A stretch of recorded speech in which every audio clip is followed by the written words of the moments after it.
ជ្រួលតាមគេថាដល់រឿងបុប្ផាបានឃើញផ្ទាល់ភ្នែកការីក្នុងចិត្តការមានណែតមានក្លិនចម្លែកតើផាត់មែកដើមដងឯណា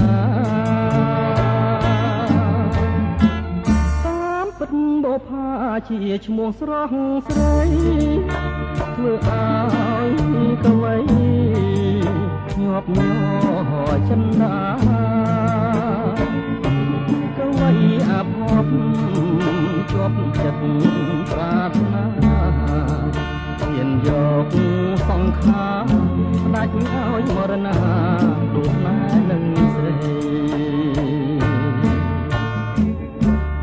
សូមលំទួសួរអូនបុប្ផាសូមពើមេត្តាសន្តោសប្រណីសូមអូនអាណិតដល់ចិត្តកវីគុំរូបបងខ្សែក៏នៅតែស្មើចិនប្រងដែលស្មោះដូចបងអបតា